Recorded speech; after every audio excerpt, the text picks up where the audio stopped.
जब हमारा बुलावा आ जाएगा तो हमारी चिता को अग्नि कौन देगा, कौन हमारे लिए तर्पण आदि कार्य करेगा। तब माधव बोला, क्यों चिंता करती हो, ठाकुर जी है ना, वही सब देखेंगे। नमस्कार दोस्तों, उम्मीद करती हूँ आप सभी स्वस्थ होंगे, मंगलमय होंगे। इसी मंगल कामना से हम आज का वीडियो शुभारंभ करते हैं। इससे पहले की कथा सुनने के लिए और इतना सारा प्यार देने के लिए आप सभी का बहुत बहुत धन्यवाद। भगवान श्री कृष्ण आप सभी की मनोकामनाएं पूर्ण करें। आज का विशाख मास का महात्म्य सुनाने से पहले हम एक बार फिर से सुनेंगे भगवान के एक भगत की कहानी। कई बार ऐसा होता है कि जो लोग भगवान की सुबह और शाम सेवा करते हैं, मंदिर में पूजा पाठ करते हैं, साफ सफाई करते हैं, मंदिर से जुड़े जब भगवान से जुड़े सारे काम करते हैं, तो वे अपने आप को भगवान का सबसे बड़ा और सच्चा भगत समझने लगते हैं। लेकिन ये सारे काम करते समय अगर भगवान के प्रति श्रद्धा या भक्ति ही नहीं है, तो फिर ये सारे काम किसी भी पुण्य में नहीं गिने जाते। आज हम आपको ऐसी ही कहानी सुनाएंगे भगवान के सच्चे भगत की, जिसके मन में भगवान के प्रति अविचल और सच्ची भक्ति थी। एक गांव में एक निर्धन जुलाहा दंपति रहता था। जुलाहे का नाम था माधव और उसकी पत्नी का नाम कांता था। वे दोनों बहुत परिश्रमी थे। सारा दिन काम करते करते सुंदर सुंदर कपड़े बनाते, परंतु उनके कपड़ों की कोई बहुत अच्छी कीमत नहीं मिल पाती थी। लेकिन फिर भी जो भी मिलता वे उसी में संतुष्ट रहते थे और एक टूटी फूटी झोंपड़ी में रहकर गुजारा कर रहे थे। बहुत संतोषी स्वभाव वे दोनों भगवान श्री कृष्ण के अनन्य भगत थे। दिन भर के परिश्रम के बाद जो भी समय मिलता उसे वे दोनों भगवान के भजन कीर्तन में बिता देते। माधव के पास एक तानपुरा और एक खड़ताल थी। जब वे दोनों मिल तो माधव तानपुरा बजाता, उसकी पत्नी खड़ताल। फिर वे दोनों भगवान के भजन में इतना डूब जाते कि उन्हें समय का, भूख प्यास की चिंता ही नहीं रहती। उन्होंने अपनी दीनहीन अवस्था के लिए भगवान से कभी कोई उलाहना नहीं दिया और बस वे तो अपने इस जीवन से प्रसन्न थे। लेकिन एक दुख उनको सताता था कि उनके कोई संतान नहीं थी। वे सदा इस बात को चिंतित रहा करते थे। फिर भी दोनों सदा भगवान की भक्ति में मगन रहते। उन्होंने इसे भगवान की लीला समझकर स्वीकार कर लिया था। निष्काम भाव से भगवान श्री कृष्ण की भक्ति में लगे रहते।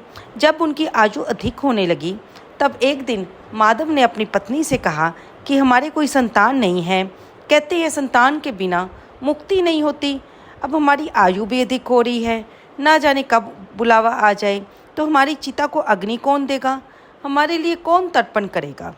तब अपनी पत्नी के ऐसा कहने पर माधव बोला, तू क्यों चिंता करती है, ठाकुर जी है ना।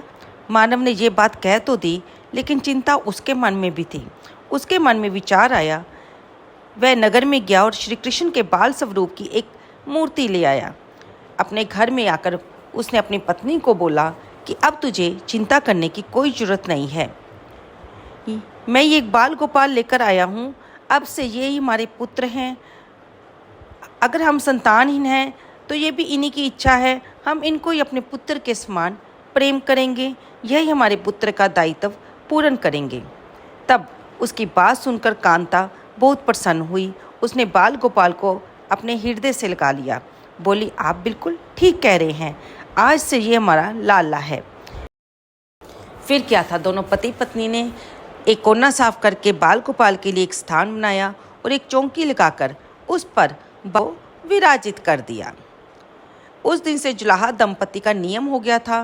प्रतिदिन बाल गोपाल को स्नान कराते, उसे धुले वस्त्र पहनाए जाते और अपने पुत्र की तरह लाड लड़ाते। उनके सामने बैठकर भजन कीर्तन करते और वहीं पर सो जाते। दोनों अपने हाथों से बाल गोपाल के लिए सुंदर वस्त्र बनाते और उसे पहनाते, खाना खिलाते, उनको झूला झुलाते और रात को उनको सुलाकर स्वयं भी सो जाते। ऐसा करने में उन्हें बड़ा आनंद आता था। धीरे धीरे बाल गोपाल को वे अपनी संतान के समान ही प्रेम करने लगे। वो प्रेम उनके दिल में, उनकी आत्मा में ही जैसे बस गया था। जब भी उनसे कोई उनके पुत्र के बारे में पूछता तो वे कहते, यही बाल गोपाल हमारे पुत्र हैं। अब वे रोज़ अपने हाथों से भोजन कराते। ऐसे ही समय बीत रहा था। एक दिन भोजन कराते समय कांता को ऐसा प्रतीत हुआ कि जैसे वह अपने पुत्र को ही भोजन करा रही हो। उन दोनों के निश्चल प्रेम को देखकर करुणा निधान भगवान इतने प्रसन्न थे कि उन्होंने अदृश्य रूप में आकर स्वयं भोजन खाना आरंभ कर दिया। कांता जब प्रेम पूर्वक बाल गोपाल को भोजन कराती तो भगवान को प्रतीत होता कि वे अपनी माँ के हाथों से भोजन कर रहे हैं।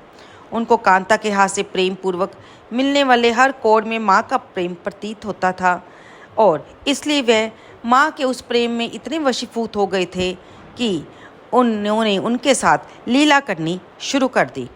किंतु कांता कभी नहीं जान पाई कि स्वयं बाल गोपाल उसके हाथ से भोजन करते हैं।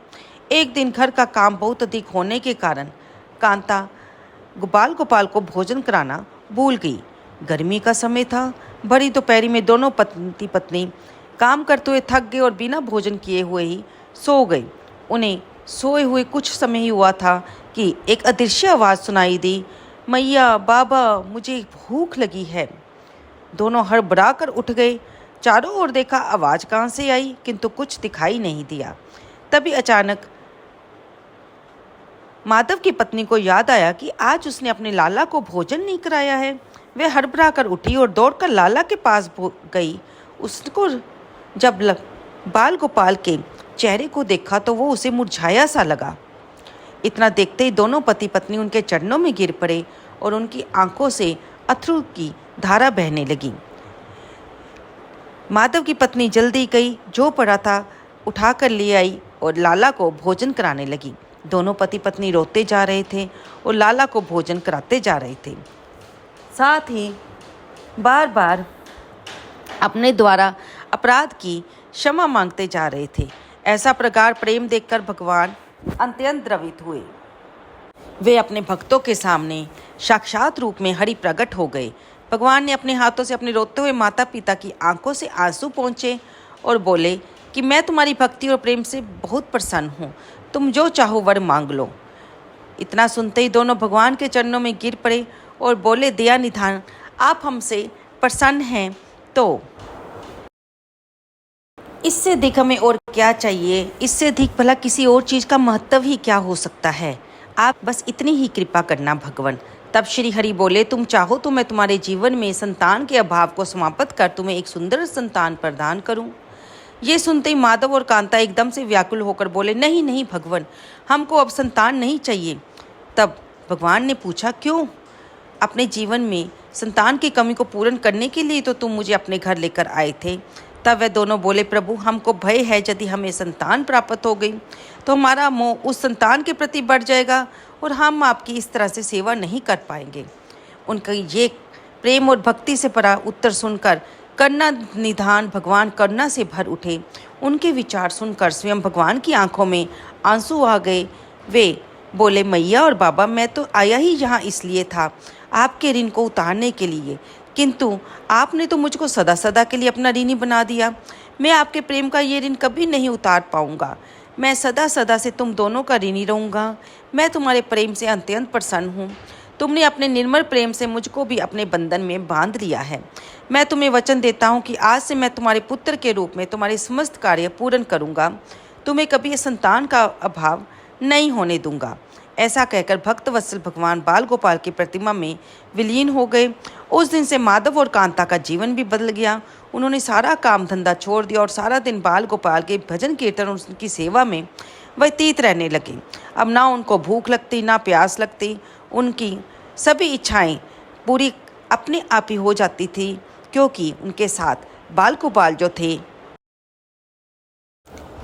अब माधव जब कोई कार्य करता तो केवल अपने बाल गोपाल के लिए सुंदर सुंदर वस्त्र बनाने का। उनके सामने जब भी कोई परेशानी आती तो बाल गोपाल एक बालक के रूप में उपस्थित हो जाते और उनके समस्त कार्यों को पूर्ण कर देते। दंपति और बालक गांव भर का चर्चा का विषय बन गया, लेकिन गांव में कोई भी ये नहीं जान पाया कि वह बालक कौन है, कहाँ से आता है, कहाँ चला जाता है।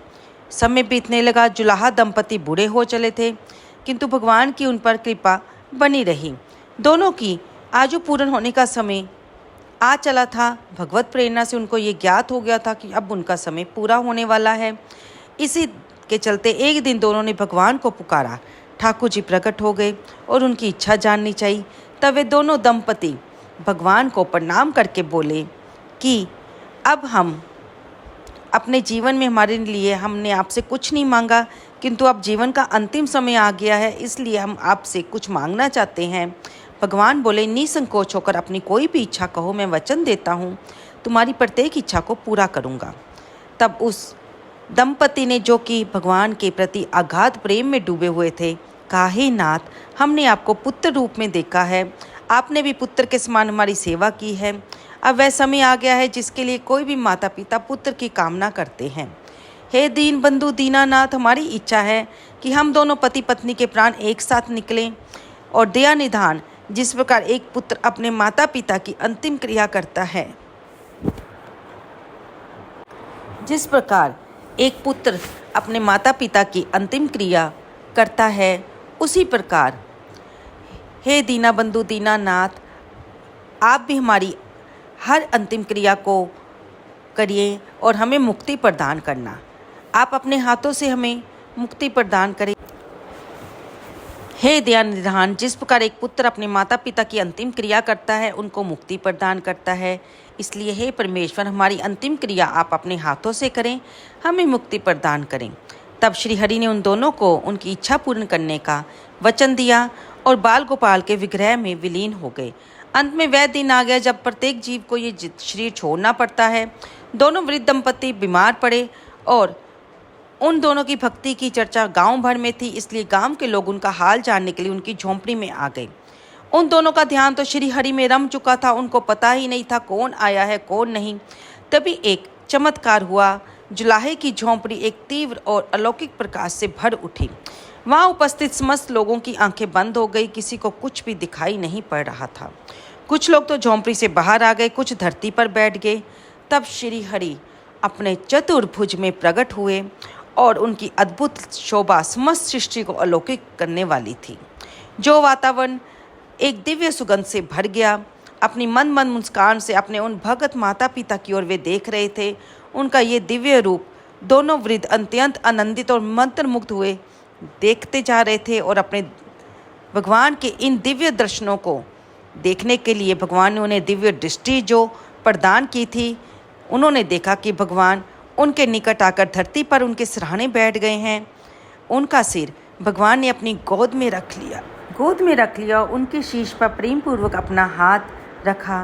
तत्पश्चात अपने हाथों से उनके नेत्र बंद कर दिए। इतना करते ही तत्काल दोनों के प्राण निकलकर भगवान में विलीन हो गए। पंचभूतों से बना शरीर पंचभूतों में विलीन हो गया। कुछ समय बाद वह दिव्य प्रकाश जब समाप्त हुआ तो उपस्थित ग्रामीणों ने देखा कि वहाँ ना तो माधव था, ना कांता थी, ना ही बाल गोपाल बचे थे। मात्र कुछ फूल जो धरती पर पड़े थे, वह दिव्य सुगंध जो वातावरण में फैली हुई थी। तब ग्रामीणों ने श्रद्धा से उस धरती को नमन किया। उन पुष्पों को उठाकर ग्रामवासियों ने शीश से लगाया और माधव और कांता की भक्ति गोविंद के नाम का गुणगान करते हुए चल दिए। तो दोस्तों, सच्चा भक्त तो वह है जो एक क्षण के लिए भी भक्ति से विमुख नहीं होता। जिस तरह ईश्वर में उसका विश्वास अखंड बना रहता है, उसी लिए वह सच्चा भक्त कहलाता है। सरल शब्दों में कहीं तो भक्ति के अंतिम चरण का अनुभव करने वाले को ही भक्त कहते हैं। तो बोलिए श्री विष्णु भगवान की जय हो। तो आइए अब हम श्रवण करते हैं विशाख मास का महात्म्य। महिषी वशिष्ठ जी के उपदेश से राजा कीर्तिमान का अपने राज्य में विशाख मास के धर्म का पालन कराना और यमराज का ब्रह्मा जी से राजा के लिए शिकायत करने का। मिथिलापति ने पूछा, हे ब्राह्मण, जब विशाख मास के धर्म अतिशय सुलभ पुण्य राशि प्रदान करने वाले भगवान विष्णु के लिए प्रीति का चारों पुरुषार्थ की तत्काल सिद्धि करने वाला सनातन और विदोक्त है, तब संसार में उसकी प्रसिद्धि कैसे नहीं हुई। श्रुतदेव जी ने कहा, राजन, इस पृथ्वी पर लौकिक कामना रखने वाले मनुष्य अधिक हैं। उनमें से कुछ राजस और कुछ तामस हैं।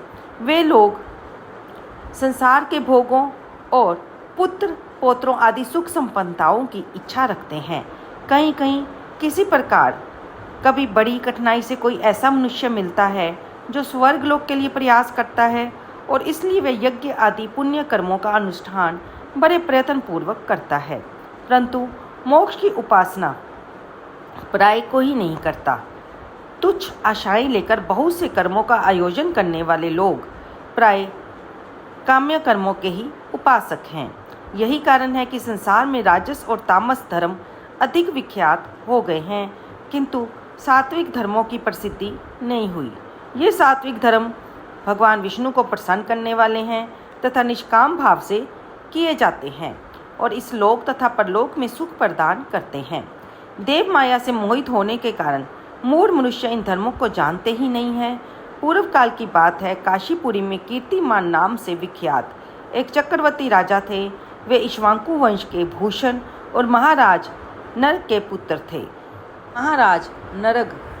पुत्र थे। संसार में उनका बड़ा यश था।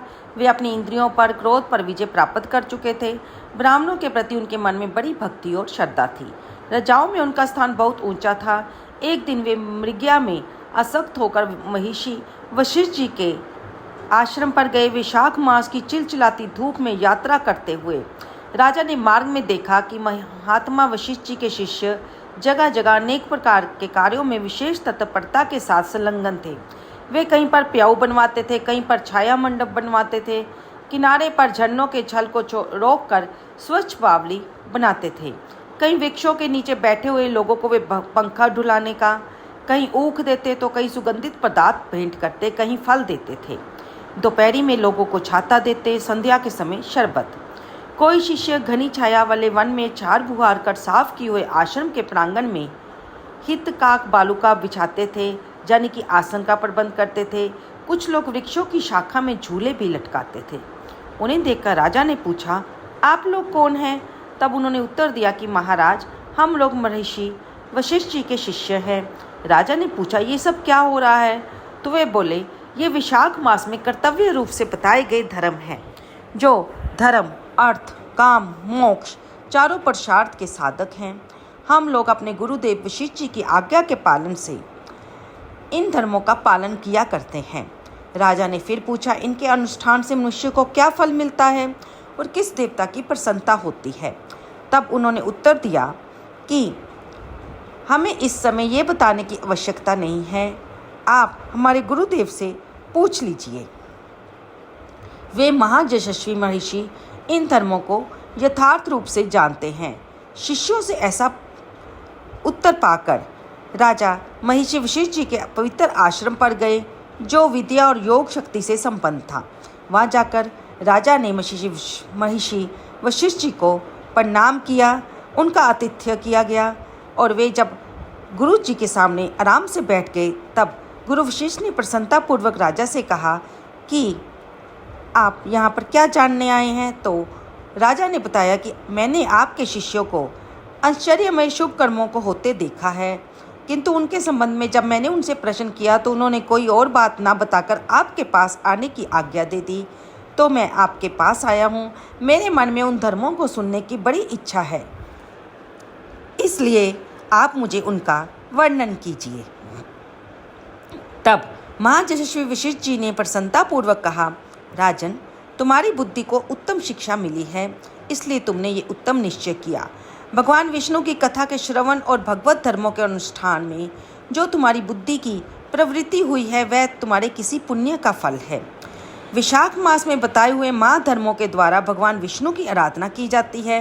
इन धर्मों से, इन अच्छे पुण्य कार्यों से भगवान संतुष्ट होते हैं और साधक को, भगत को मनोवांछित वस्तु प्रदान करते हैं।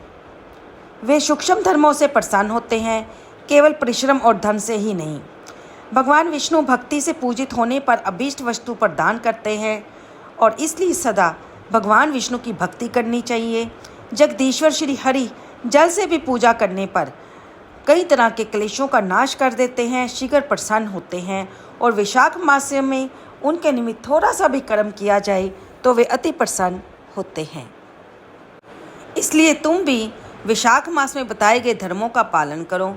तुम्हारे राज्य में निवास करने वाले अन्य लोगों से भी उन कल्याणकारी धर्मों का पालन कराओ।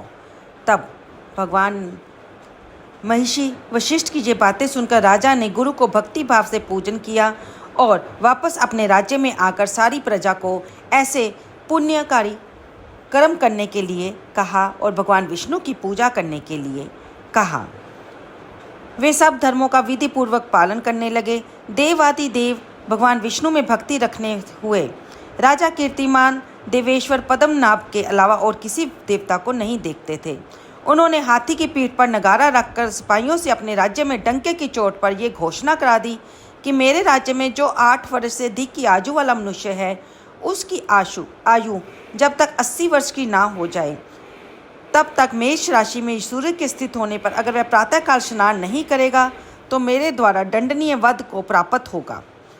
ये मेरा निश्चित आदेश है। पिता, पुत्र या कोई भी बंधु बांधव जो भी विशाख धर्म का पालन नहीं करेगा, वह चोर की तरह दंड का पात्र समझा जाएगा। प्रातःकाल सूर्य उदय से पहले शुभ जल में स्नान करके श्रेष्ठ ब्राह्मणों को दान देना चाहिए। तुम सब लोग भी अपनी शक्ति के अनुसार प्याऊ और दान आदि धर्मों का अर्चन करो। राजा कीर्तिमान ने प्रत्येक गांव में धर्म का उपदेश देने वाले एक एक ब्राह्मण को बसा दिया। 5 गांवों में एक एक अधिकारी की नियुक्ति की जो धर्म का त्याग करने वाले लोगों को दंड दे सके। उस अधिकारी की सेवा में 10 घुड़सवार रहते थे। इस प्रकार राजा कीर्तिमान, जो कि चक्रवर्ती राजा बने, उन्होंने अपने शासनकाल में सारे देश में धर्म का पौधे का फैलाव किया और आगे जाकर बढ़ता ये वृक्ष के रूप में बदल गया। उस राज्य के लोग जब मर जाते थे तो फिर वे भगवान विष्णु के धाम में ही जाते थे। तो दोस्तों, इस सारे में आपने सुना कि किस प्रकार से वैशाख मास में हम जो नियम अपनाते हैं उनका हमें किस तरह से फल प्राप्त होता है, और ये सारा वैशाख मास भगवान विष्णु की भक्ति के निमित्त ही कर्म किए जाते हैं। इसलिए आपसे यथाशक्ति जो कर्म भी हो सके वह अवश्य कीजिए। इसका आपको वैशाख मास में करने पर अनंत गुना फल मिलेगा। आप कोई भी नियम अपनी यथाशक्ति अपने हिसाब से धारण कर सकते हैं। तो चलते हैं दोस्तों, इसमें वीडियो में आपने वैशाख मास के 3 अध्याय की कथा और महात्म सुना। अगली वीडियो में हम 4था अध्याय लाएंगे।